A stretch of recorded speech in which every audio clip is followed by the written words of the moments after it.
Al-Quran merupakan obat penenang yang sangat ampuh ketika kalian hatinya lagi galau, ketika kalian hatinya lagi gak enak nih, bacalah Al-Quran.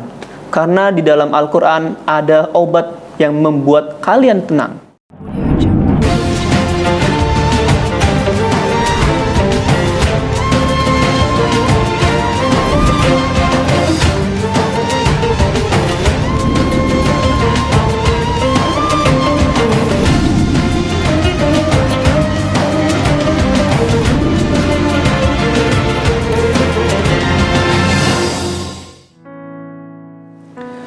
Assalamualaikum warahmatullahi wabarakatuh. Alhamdulillahirabbil alamin. Alhamdulillahilladzi anzala syahru Ramadan wa huwa syahrul mubarak alladzi unzila fihil qur'ana wa bayyinatin minal huda wal furqan. Asyhadu an la ilaha illallah wahdahu la syarikalah wa ashhadu anna Muhammadan abduhu wa rasuluhu la nabiyya ba'dah. Allahumma salli wa sallim wa barik ala sayyidina Muhammad wa ala alihi wa sahbihi wa jami'i sahabati minal baqiyati salihati ajma'in wa tabi'in wa tabi'ut tabi'in bi ihsanin ila yaumiddin wa ila yaumil qiyamah. Qala rabbi shrah li sadri wa yassir li amri wahlul 'uqdatam min lisani yafqahu qawli, amma ba'du. Qala Allah Ta'ala fi Qur'anil Azim, a'udzu billahi minasy syaithanir rajim. Bismillahirrahmanirrahim. Inna anzalnahu fi lailatul qadr wa ma adraka ma lailatul qadr. Lailatul qadri khairum min alfi syahr. Tanazzalul malaikatu wan ruhu fiha bi'izni rabbihim min kulli amr. Salamun hiya hatta matla'il fajr. Shadaqallahul azim. Hadirin hadirat, teman-teman sekalian yang dirahmati Allah Subhanahu wa taala. Puji syukur kehadirat Allah Subhanahu wa taala, yang mana karena Allah lah kita bisa berjumpa baik secara langsung maupun secara tidak langsung. Wabil khusus pada sore hari ini di acara Kultum. Dan dengan rahmat Allah Subhanahu wa taala pula lah kita bisa mensyukuri segala macam nikmat.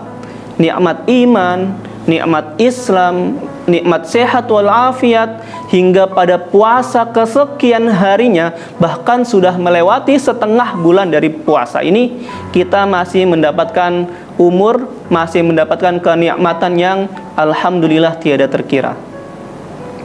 Maka sepantasnya lah kita semua mengucapkan syukur alhamdulillahirabbil alamin atas semua karunia yang Allah berikan kepada kita semua. Yang kedua, sholawat serta salam senantiasa wajib kita curahkan, kita limpahkan kepada baginda Nabi Muhammad sallallahu alaihi wasallam. Karena berkat beliaulah kita bisa mengenal Islam, kita bisa mengenal apa itu Al-Quran, bahkan kita pandai membacanya.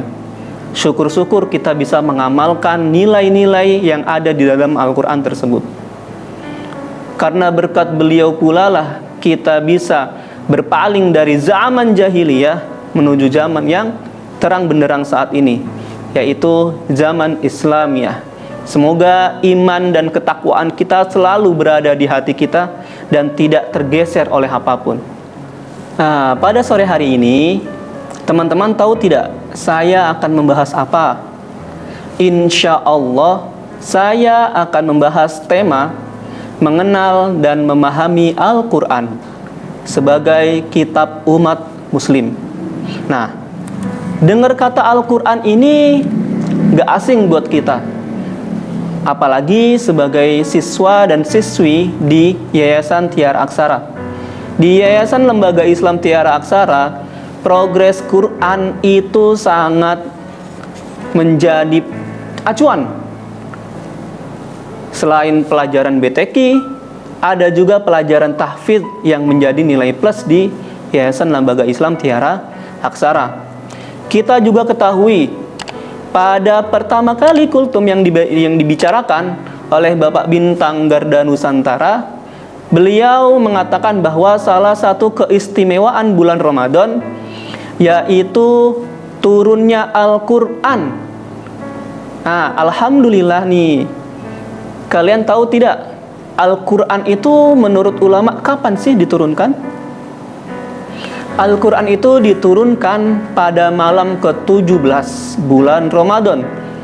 Walaupun beberapa ulama mengatakan 10 hari terakhir barulah Al-Quran diturunkan, tapi ijma' para ulama, jumhurnya para ulama itu mengatakan bahwa pada tanggal 17 Ramadan.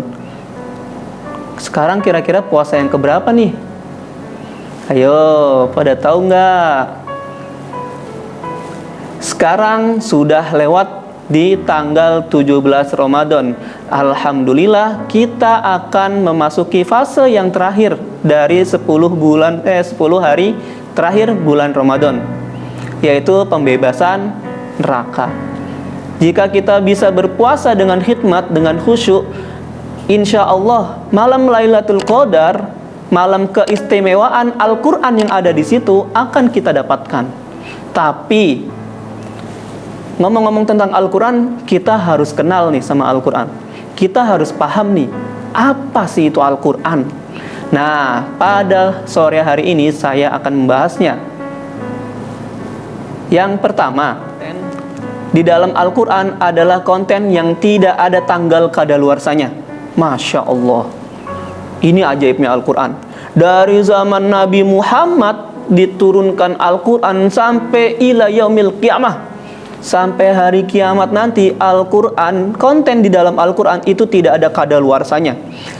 Sepanjang masa tanpa revisi. Kalau kata anak-anak SMK kelas 2 yang lagi bikin prakerin tuh, laporan prakerin, tanpa revisi, Al-Quran kontennya selalu awet sepanjang masa. Tidak ada kadaluarsanya sama sekali. Kenapa sih hal ini bisa terjadi? Karena Al-Quran itu terlindungi langsung oleh Allah Subhanahu wa Ta'ala. Tidak akan ada bisa satu orang pun yang mampu menyaingi, yang mampu mengubah isi dari Al-Quran. Nah, kita harus bangga nih terhadap hal seperti ini.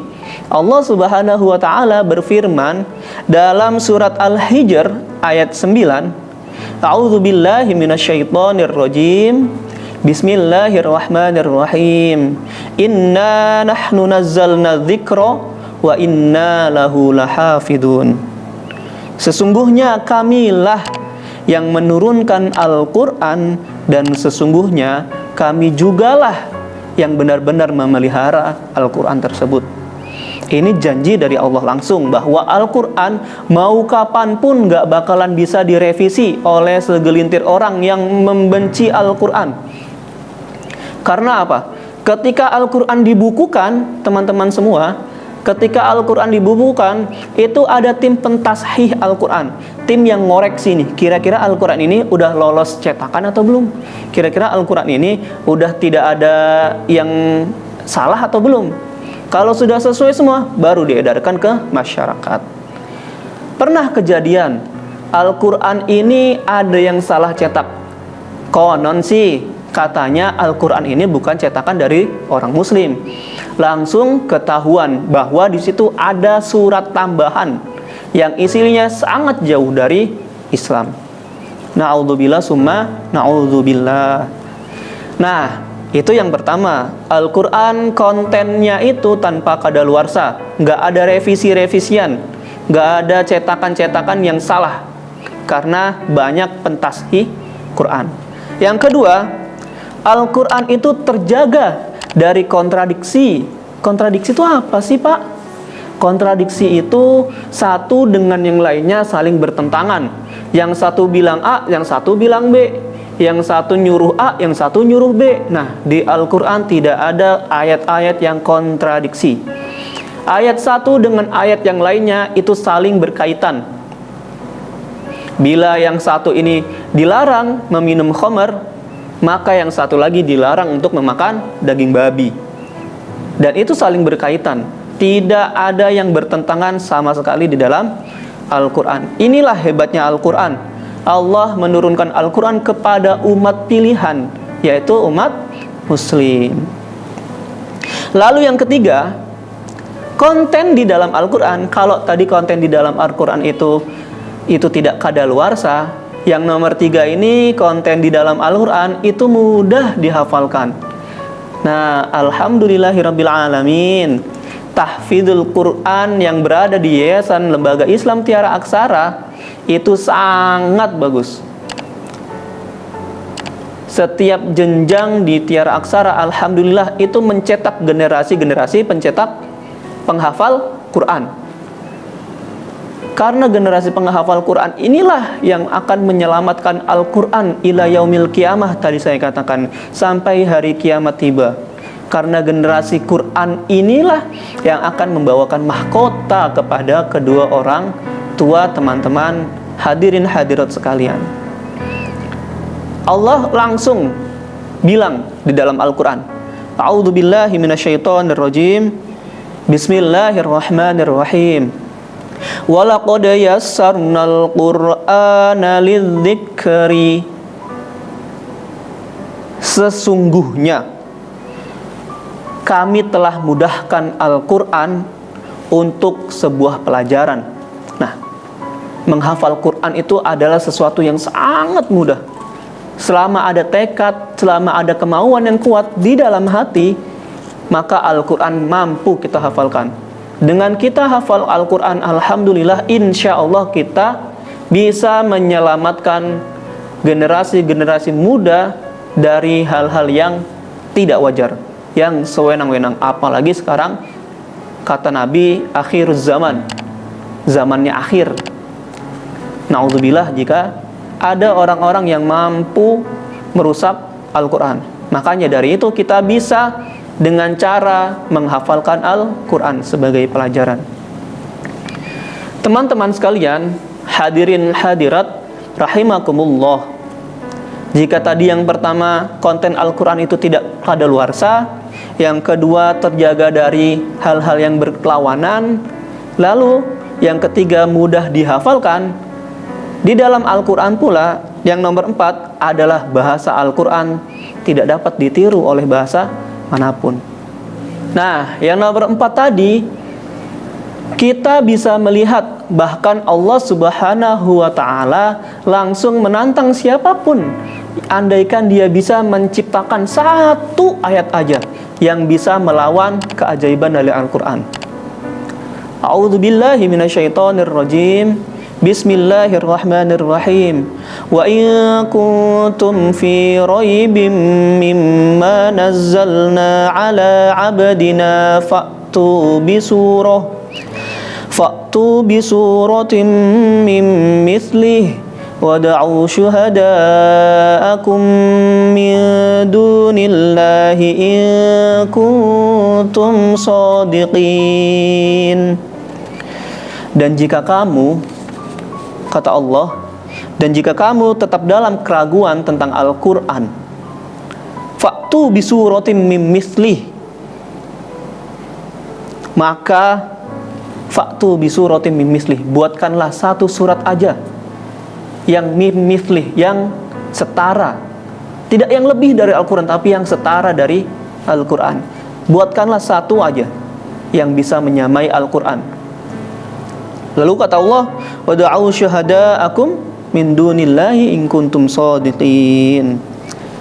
Dan ajaklah penolong-penolongmu. Kalau kamu sendirian nggak bisa bikin Al-Quran yang sama kayak Al-Quran, bikin satu surat yang sama kayak Al-Quran, ajak penolongmu, ajak teman-temanmu semua untuk membuat. Apakah akan bisa? Kata Allah, jika kamu orang-orang yang benar. Artinya apa? Allah menantang siapapun yang mencoba untuk membuat duplikatnya Al-Quran. Kalau misalkan bisa sesuai dengan apa yang ada di Al-Quran, oke, silakan bikin agama baru. Tapi sampai saat ini, sampai detik ini, teman-teman semua, tidak ada yang mampu menyamakan syair-syair yang ada di dalam Al-Quran. Bahkan dulu Nabi Muhammad dikatakan orang yang mempunyai sihir. Gara-gara apa? Gara-gara Nabi Muhammad membuat syair-syair yang mengalahkan seluruh syair yang ada di Jazirah Arab. Seluruh syair di Jazirah Arab dikalahkan oleh orang yang katanya tidak bisa membaca, tidak bisa menulis. Nah, dengan hal seperti inilah Al-Quran menjadi hal yang sangat murni, langsung dari Allah Subhanahu wa Ta'ala. Karena tidak ada sedikit pun yang bisa menyamai Al-Quran. Menyamai saja nggak bisa, apalagi sampai lebih dari Al-Quran. Masya Allah. Sekali lagi kita buat takjub. Kita dibikin takjub sama Al-Quran. Masa sih sudah sebegini takjubnya kita masih belum kenal Al-Quran? Oke, saya kasih satu lagi. Saya kasih satu lagi hal yang harus kalian kenal dari Al-Quran. Al-Quran merupakan obat penenang yang sangat ampuh ketika kalian hatinya lagi galau, ketika kalian hatinya lagi gak enak nih, kok pikiran banyak banget sih, lagi ruwet sih, lagi apa segala macam. Bacalah Al-Quran, karena di dalam Al-Quran ada obat yang membuat kalian tenang. A'udzubillahi minasyaitonirrajim. Bismillahirrahmanirrahim. Wa nunazzilu minal qur'ani ma huwa shifaa wa rahmatul lil mu'minin. Wa nunazzilu minal qur'ani, dan kami telah turunkan Al-Qur'an, huwa syifa, ma huwa syifa, apa? Sebagai syifa, sebagai penawar, sebagai obat, warahmah, dan sebagai kasih sayang, lil alamin, untuk semesta alam, untuk seluruh alam. Allah menurunkan Al-Quran itu sebagai huwa syifa, sebagai obat penawar. Kalau hati kalian lagi galau, lagi gak enak, itu kalian baca Al-Quran, maka kalian akan mendapatkan syifa di dalamnya, mendapatkan penawar, mendapatkan obat di dalamnya. Dan apa? Warahmah, dan mendapatkan kasih sayang langsung dari Allah. Masya Allah. Kita bacanya aja dapat kasih sayang dan dapat obat penawar dari kegalauan-kegalauan yang ada di dunia ini. Jadi udah saya kasih tahu nih semuanya nih. Kira-kira mau gak sih kalian mengenal Al-Quran lebih dalam lagi? Mau gak sih kalian paham dengan Al-Quran lebih dalam lagi? Jawabannya ada di diri kalian sendiri. Hadirin hadirat, teman-teman sekalian rahimakumullah yang Allah rahmati. Demikian kultum yang bisa saya sampaikan pada sore hari ini. Apabila terdapat kata-kata yang salah atau tidak sesuai dengan apa yang dikehendaki, itu datangnya langsung dari saya. Namun apabila banyak hikmah yang ada di dalamnya, itu semata hanya dari Allah Subhanahu wa Ta'ala. Terima kasih dari saya. Sebelumnya, wallahul muwafiq ila aqwamit thoriq. Wassalamualaikum warahmatullahi wabarakatuh.